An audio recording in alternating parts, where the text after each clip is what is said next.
자, 학습지 50쪽 상품화폐 경제의 발달에 대해서 살펴봅시다.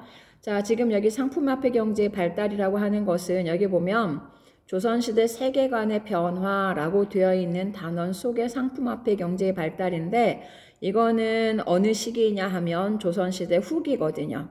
자, 외란 후에 상품화폐 경제가 발달하게 됩니다. 왜 그랬는지 그것을 여러 가지 과정을 거쳐서 살펴보도록 하는데 첫 번째 농촌 경제가 바뀌어서 상품화폐 경제가 발달하게 되고 그 다음에 두 번째는 학습지 넘겨서 보면 51쪽이 수공업과 광업의 발달이라고 되어 있죠. 수공업도 발달했어요. 광업도 발달했어요. 그 다음에 그 아래로 내려와서 상업도 발달했어요. 무역도 발달했어요. 이렇게 되어 있는데 이런 여러 가지 것에 의해서 상품, 이것은 판매하기 위한 물건을 상품이라고 그러죠. 지금까지는 자급자족 경제였어요. 내가 농사지어서 내가 제작해서 먹는 것이, 사용하는 것이 자급자족 경제였는데 이때는 내가 사용하기 위한 것이 아니라 판매하기 위함. 왜? 결론적으로 얘기해서 농업이 발달했으니까 먹고 남는 게 있네? 그러니까 팔아야 되겠지. 그치? 이런 식으로 농업과 상업과 수공업과 이런 모든 것들이 발달하다 보니까 판매하기 위한 시스템들이 나와요. 라고 하는 거고요. 그 다음에 매매를 하다 보니까 매매가 활발하게 이루어지다 보니까 옛날처럼 거의 대부분이 자급자족 경제일 때에는 물물교환의 형태이지만 사고 파는 게 대량화되다 보면 물물교환이 대단히 번거롭죠. 그래서 이제는 화폐를 가지고서 물건을 판매하고 구입하는 이런 화폐 경제가 발달하게 돼요. 바로 이게 외란 후에 조선의 큰 변화라고 얘기할 수 있습니다. 자, 그러면 구체적으로 살펴봅시다. 농촌 경제의 변화, 그래서 농업은 어떻게 바뀌었길래 상품화폐 경제로 갔느냐라고 하는 건데 자, 일단 농촌에서 굉장히 큰 변화는 바로 이 모내기예요. 모내기. 이것이 조선 사회 전체를 변화시켰다고 해도 과언이 아닐 만큼 굉장히 중요한 조선의 기본적인 변화를 가져오게 돼요. 자, 모내기라고 하는 것이 조선 후기에는 굉장히 확산된단 말이에요. 모내기가 원래 고려 말에 시작이 되었죠. 조선 초에는 남부에서 서서히 보급되어 가더니 이것이 조선 후기에 오면 전국으로 확산되어 가거든요. 근데 이 모내기라고 하는 것이 어떤 특징이 있느냐 여기 정리를 해놨는데 일단은 모내기라고 하는 것은 노동력이 절감되는 특징이 있어요. 왜? 잡초 제거가 용이하거든요. 자, 그럼 한번 잠깐 살펴봅시다. 자, 여기 지금 모내기라고 하는 것이 실시되기 전에는 우리나라에서 벼농사를 짓기 시작한 청동기 이후로 직파라고 하는 분위기였어요. 직접 파종한다, 뿌린다. 뿌릴 파자예요. 그래서 직접 뿌리는 그러다 보니까 이것은 어떤 분위기냐 이런 식으로 불규칙적이에요. 불규칙적이야. 어떤 곳은 많이 몰려있는 것도 있겠고 어떤 곳은 듬성듬성 있는 것도 있겠고 이게 직파법의 특징이란 말이에요. 이양법이라고 하는 것은 이렇게 열과 오가 이렇게 딱딱딱딱 되어 있는 것이 이양법이거든요. 그러다 보니까 이 직파법에 비해서 이양법은 잡초 제거가 굉장히 수월해진 거예요. 그래서 한 사람이 일할 수 있는 논의 면적이 5배 내지 10배 증가되었다라고 이 얘기를 하거든요. 일손이 굉장히 많이 줄어들었어요. 자, 그 다음에 모내기라고 하는 것은 모판에다가 어느 정도 모를 키운 다음에 그 다음에 옮겨 심기를 하는 거잖아요. 그러다 보니까 옮겨 심기를 하면서 새로운 영양분을 흡수하게 되고 그래서 단위 면적당 생산량이 굉장히 늘어나게 되었다라고 얘기를 해요. 자, 그 다음에 세 번째, 벼를 추수한 후에 가을, 늦가을에서부터 봄까지 가을 보리를 거기 논에다가 파종을 해서 그래서 농사를 한번 더 거두어들이는 이모작이라고 하는 것이 가능하게 되었어요. 그러니까 이제 모판에서 뭐가 자라는 요즘으로 얘기하면 4월, 5월 이 시기에 논에서는 보리가 자라나게 되고, 그러면 보리가 이걸 그 한 두 달 동안에 모판에서 키운 모를 가을 보리를 추수하고 난 다음에 거기에 모내기를 한단 말이죠. 이렇게 해서 1년에 2번 농사를 짓다 보니까 이게 엄청난 또 수확량의 소득이 있는 거죠. 이렇게 해서 먹고 남는 게 있으니 당연히 팔아야 되겠지. 그래서 상품 화폐 경제가 발달하게 되더라라고 하는 거예요. 자, 그 다음에 이렇게 되다 보니까 농업 시스템에서 뭔가 변화가 있게 되는데, 자, 농업 경영 방식이 변했다라고 되어 있네요. 자, 지금 모내기로 인해서 노동력이 줄어들었어요.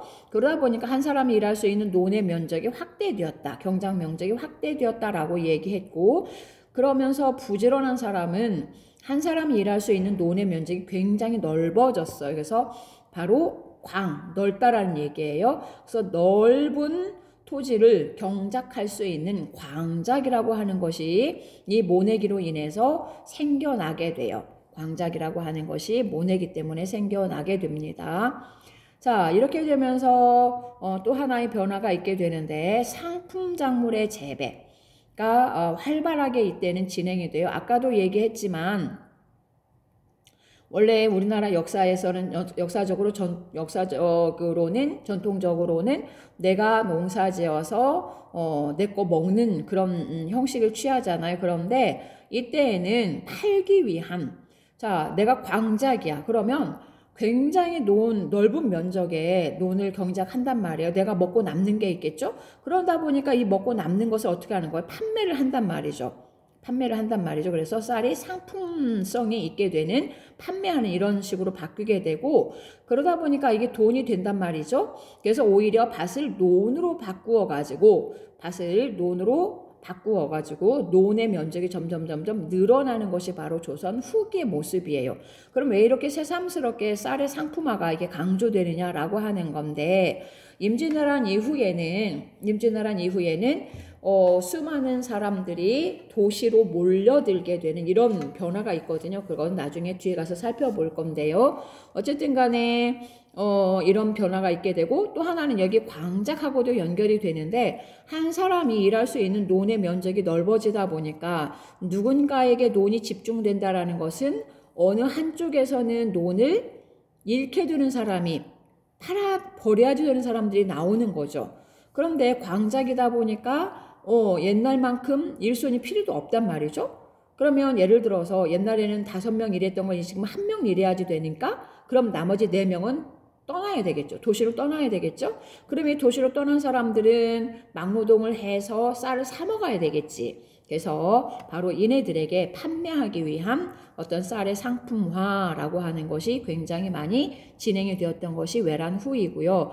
그 외에 인삼, 면화, 담배, 고추, 채소 등 도시에 몰려든 사람들을 대상으로, 또는 돈이 될 만한 것을 경작하는 이런 밭농사에서도 변화가 있게 되었어요. 그래서 농업 경영 방식이 이렇게 굉장히 많은 변화가 있었단다라고 하는 거고요. 그 다음에는 지대 납부 방식이 변했다라고 되어 있는데, 자, 한 사람이 일할 수 있는 논의 면적이 넓어졌다라고 얘기를 했고, 그러면서 한 사람이 토지를 소유하는 것이 굉장히 이제 많이 집중되게 되죠. 그럼 이 사람들은 아무래도 그렇게 해서 판매를 하는 것으로, 내가 논에서 경작한 거를 판매하고, 그런 그 판매한 남는 돈을 뭐에 쓰냐, 또 논을 산단 말이죠. 이렇게 해서 굉장히 농지가 소수의 사람들에게 몰리게 되고, 그러면 그나마 또 일부의 사람들은 남의 토지를 빌려서 대여해서 농사를 지어야 돼요. 그래서 땅을 사용한 그 대가를 갖다 내야지 된단 말이에요. 예를 들어서 우리가 지금 아파트에 살고 있는데 우리 집이 아니고 남의 집이야. 빌려서 사용하는 사용료를 내야 되지. 전세, 월세 해가지고 내야 되는 것처럼, 이거는 토지를 대여했으니까 그 땅값, 지대를 땅 주인에게 납부를 해야지 된단 말이에요. 그런데 이것이 조선 후기에는 변했다라고 되어 있어요. 자, 여기 어려운 말이 하나 있는데 지주 전호제가 널리 확산되면서 라고 하는 말이 있는데, 자, 지금 광작에 의해서 일부의 사람들이 지주가 되었단 말이죠. 그러면 이 지주들은 굳이 내가 땀 흘려서 일하지 않아도 먹고 살 만큼 되면은 뭐 하겠어? 소작인들에게 넘기겠지. 그래서 소작인을 두어서 그들로 하여금 농사를 짓게 하고, 그럼 소작인으로부터 뭘 받으면 돼? 지대를 지금 받으면 된단 말이에요. 이 소작인에 해당되는 것이 바로 전호라고 하는 단어예요. 그러니까 소작인이나 전호나 같은 얘기예요. 그래서 조선 후기에는 어떤 사람은 지주이고 어떤 사람은 소작인이, 이런 것들이 광작 때문에 지금 널리 확산되었단 말이에요. 모내기 때문에. 그래서 이 지주 전호제가 확산되다 보니까 소작인들은 지주에게 땅값을 내야 되겠지. 그치? 자, 그 땅값이 그런데 변했대. 어떻게 변했느냐? 타조법이라고 하는 게 있고 도조법이라고 하는 게 있다고 되어 있는데, 자, 일부 지역에서 도조법으로 바뀌었다라고 되어 있어요. 자, 그러면 대부분의 지역은 어떻게 되어 있느냐 봅시다. 자, 타조법.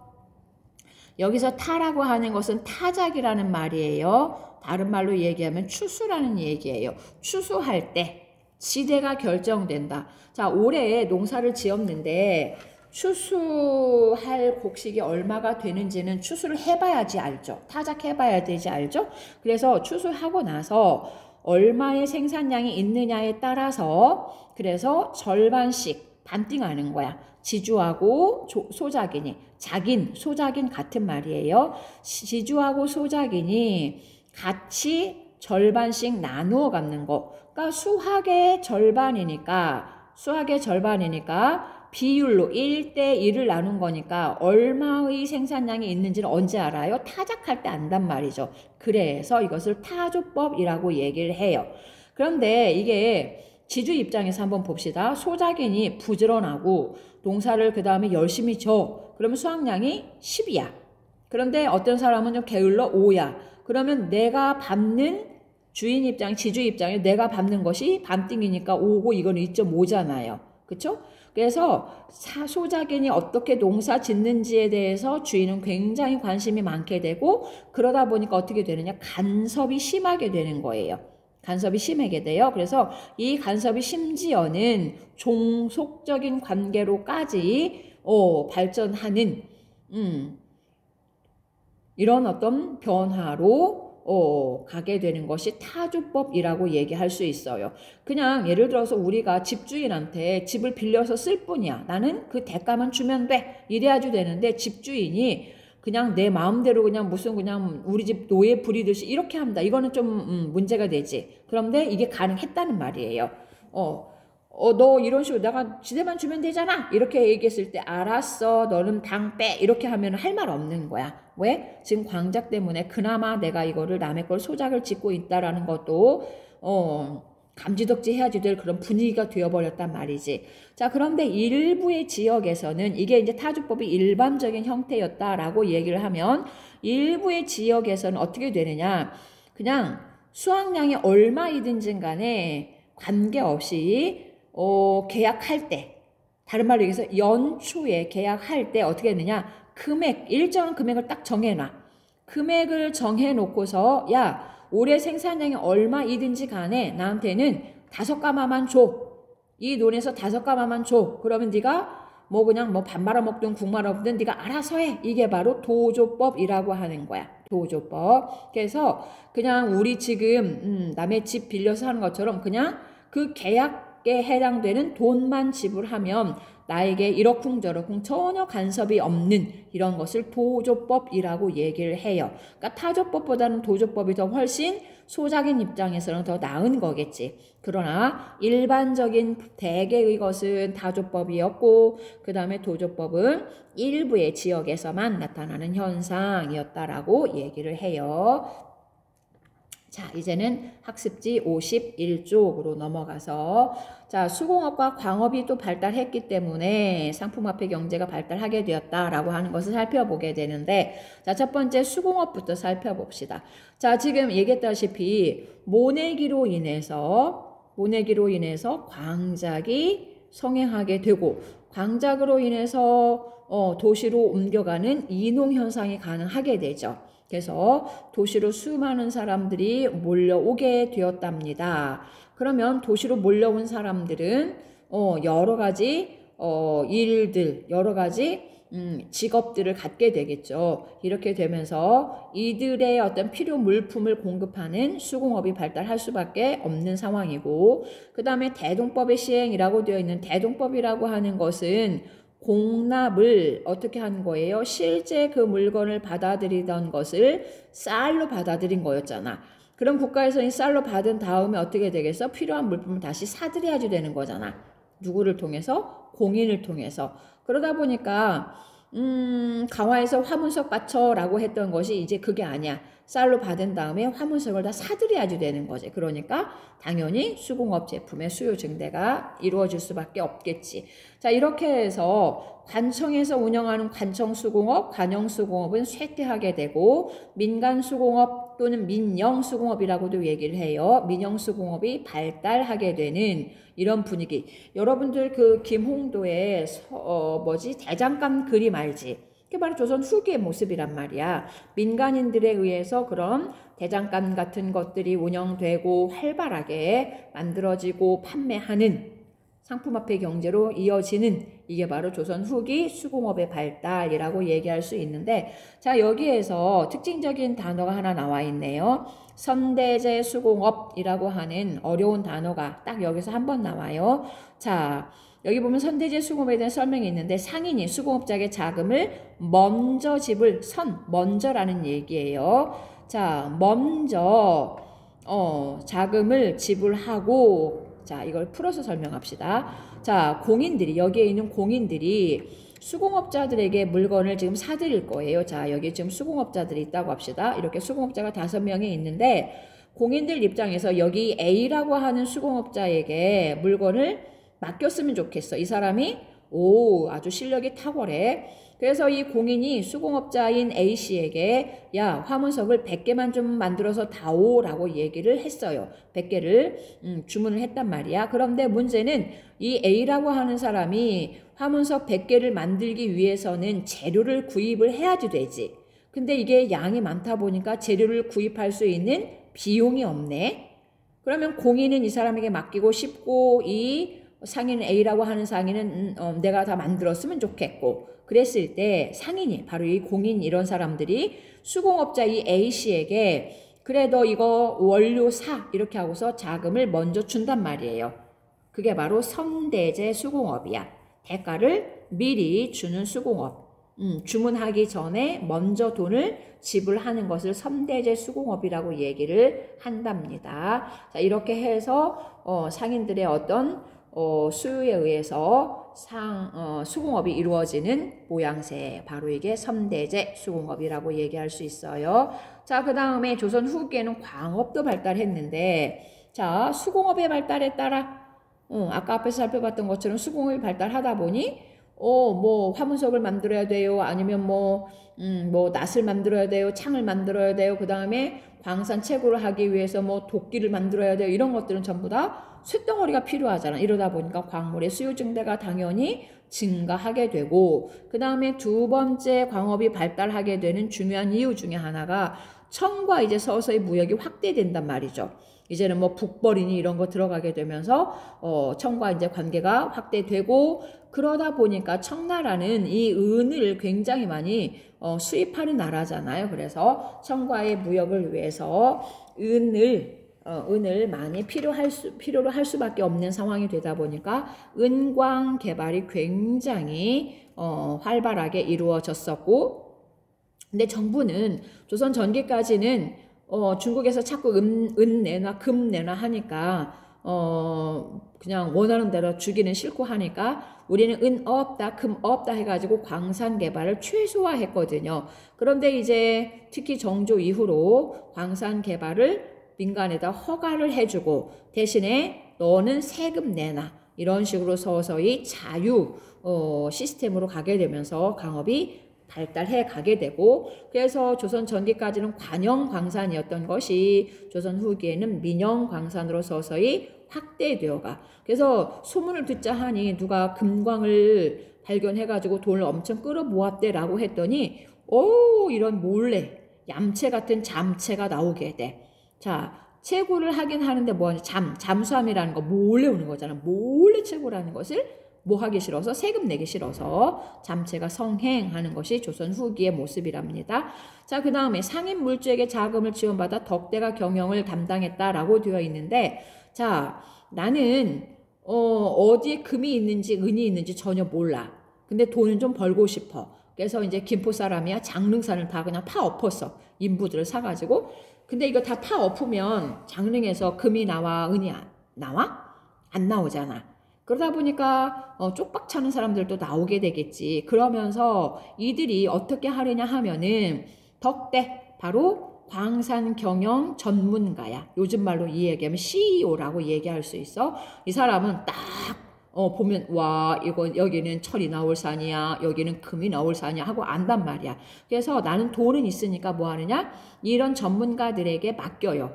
그렇게 해서 야 네가 이거 하고 얼마 나를 주면 되겠지 이런 식으로 해서 전문 경영가가 조선 후기에 광업에서 광산 개발에서 등장을 하게 되었대요. 자, 그 다음에 상업 발달 화폐 유통으로 넘어갑시다. 자, 지금까지 농업, 수공업, 광업의 발달까지 살펴봤고, 자, 상품화폐 경제에서 이제 상업의 발달, 어찌보면 가장 중요하겠지. 왜? 상품화폐 경제, 판매하는 거니까. 자, 상업이 발달하게 되는 배경을 살펴보면, 자, 아까 모내기에 의해서, 모내기에 의해서, 농업 생산량도 증가됐다라고 얘기했던 거 기억나지? 그치? 그러면 남는 것은 뭐 해야 되겠다? 팔아야 되겠다. 그 다음에 수공업 생산이 활발해졌다라고 얘기했지. 특히 뭐 때문에? 대동법 때문에. 그 다음에 광업 생산력의 증가. 지금까지 다 했으니까 넘어갈게요. 자, 이런 공인의 등장, 도시의 인구 증가 이런 걸로 인해서 상업이 발달할 수밖에 없는 구조가 되는데 조선 전기까지는 시전을 통해서 대개 어떻게 해서 상업을 제한했었던 거 기억나지? 상업을 제한했는데 지금 이런 시스템에서는 제한하는 게 한계가 있었고 특히 국가 자체가 이런 공인의 활동을 허용을 해야지 되잖아. 그치? 그럼 이 공인들이 물건을 막 대량으로 또 사들이잖아. 그러다 보니까 도미노처럼 상업이 발달할 수밖에 없었기 때문에 이제는 제한을 둘 수가 없는 상황인 거야. 그렇게 해서 자유로운 상인들, 자유상인들이 굉장히 활발하게 활동을 하게 되는데 그들을 사상이라고 얘기를 해요. 사사로운 상인들, 여기 공적인 상인 말고 사상. 이거는 공인은 국가에 허가받은 상인이라고 한다면 사상은 허가받지 않은 자유로운 상인이야. 그러나 이들은 이제는 법적으로 제한을 두지 않는 자유상인들 이런 게 조선 후기에 이제 허용이 되면서 굉장히 이들이 커 나가게 되는데 자, 대표적인 사람들이 여기 있네요. 자, 서울에는 이게 경이 서울이지 강은 강이야. 말 그대로. 서울에 있는 강, 바로 한강을 말하는 거지. 그래서 한강을 무대로 해서 배를 이용해서 물건을 실어 나르고 판매하는 사람들, 경강상인들. 그 다음에 개성은 옛날 말로 송악이라고 했죠. 그래서 송악의 상인, 이걸 뭐라고 해요? 송상이라고 얘기하는 거지. 그치? 그 다음에 의주의 만상 그랬는데, 지금의 의주는 옛날에는 이거 잠깐요. 지금깐요. 자, 어이구 이런. 왜 이렇게 지워지지가 않죠? 안 되네. 어쩔 수 없네. 자, 여기 의주를 옛날에 뭐라고 얘기했냐면 용만이라고 얘기했어요. 그래서 용만의 상인, 그래서 뭐라고 해요? 만상이라고 얘기하는 거야. 동래의 상인, 그래서 두음법칙에 의해서 내상 이렇게 되는데 자, 이런 사람들이 지역마다 그 지역을 대표하는 자유상인들이야. 그래서 이들에 의해서 상업이 굉장히 발달하게 되고요.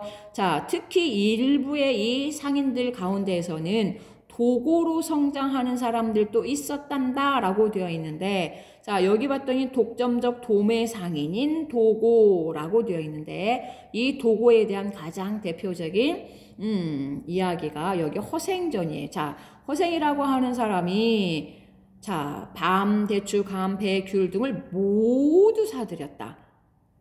모두 사들였다. 전부 다 사들인 거예요. 그러다 보니까 과일값이 폭등하게 되고, 그래서 10배의 값을 받고서 되팔았어요. 이번에는 이 번 돈을 가지고서 어떻게 해서 이러한 것을 사가지고서 어디가 제주도로 가서 말청을 또 모두 사들였다. 그러니까 전국에 있는 과일을 전부 다 허생이 모두 사들였다. 그 다음에 말총을 모두 사들였다. 이게 바로 독점적 도매상인인 거예요. 그러면 전국에 있는 모든 과일을 다 사들인다. 말총을 모두 다 사들인다라고 하는 것은 뭐가 가능해야지 되겠어? 어마어마한 뭐가 있어야지 돼? 자금이 있어야 되는 거지. 그치? 이렇게 해서 바로 조선 후기에는 엄청난 자금을 가지고 독점을 해서 나만 이거 물건을 팔 거야 라고 하는 독점적 도매상인인 도고라고 하는 이들이 나타났단다 라고 하는 거예요.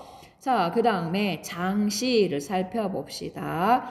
자, 이런 사상들이 활동을 활발하게 하였고, 또 하나 장시도 굉장히 이제 조선 후기에는 전국적으로 네트워크를 이루어서 발전하게 되는데, 특히 여기 장시를 돌아다니면서 물건을 판매한 사람들을 보부상이라고 얘기를 하지. 그래서 지난번에 선생님이 얘기했는 장시라는 건 되게 이제 5일장이잖아. 그렇지? 이렇게 해서 지역에 이런 식으로 네트워크를 형성해서 돌아가면서 이렇게 장사를 하고 다니는 이런 분위기들이 조선 후기에 활발하게 일어났었단다라고 하는 거예요.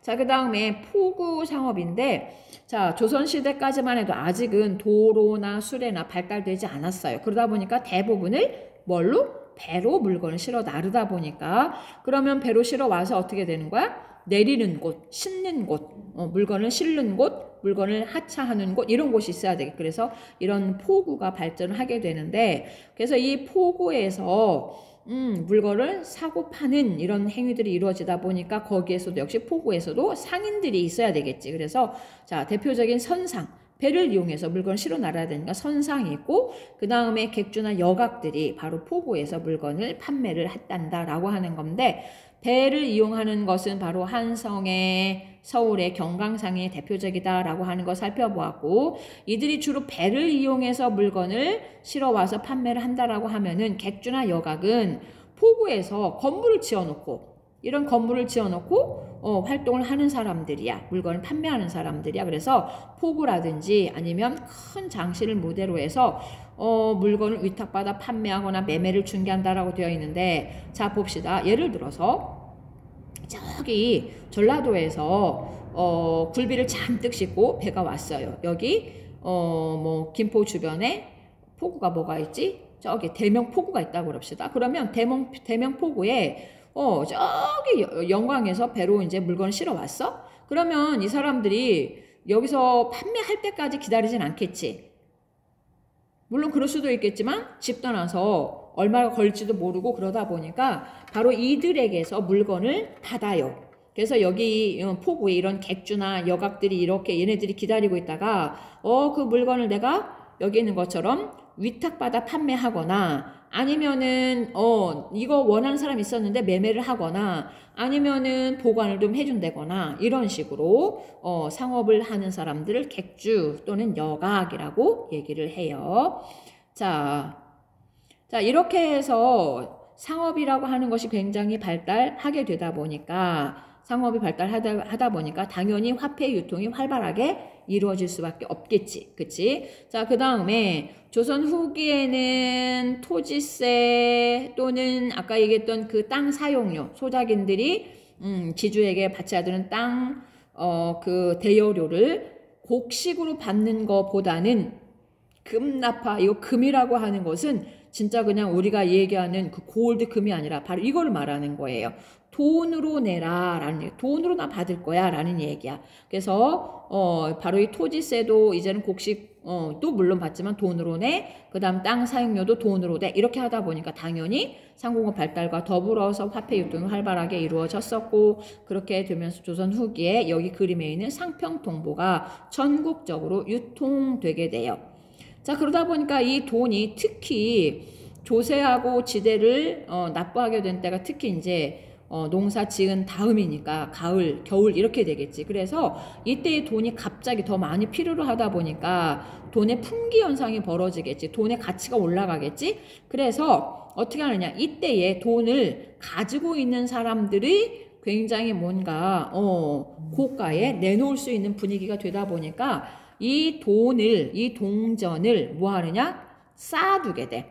계산 축적으로 쌓아둬. 언제 내놓으려고? 가을에. 돈의 가치가 몸값이 좀 올라갈 때. 그렇게 해서 재산 축적으로 이 화폐를 갖다가 계속 집에다 쌓아놓게 된단 말이야.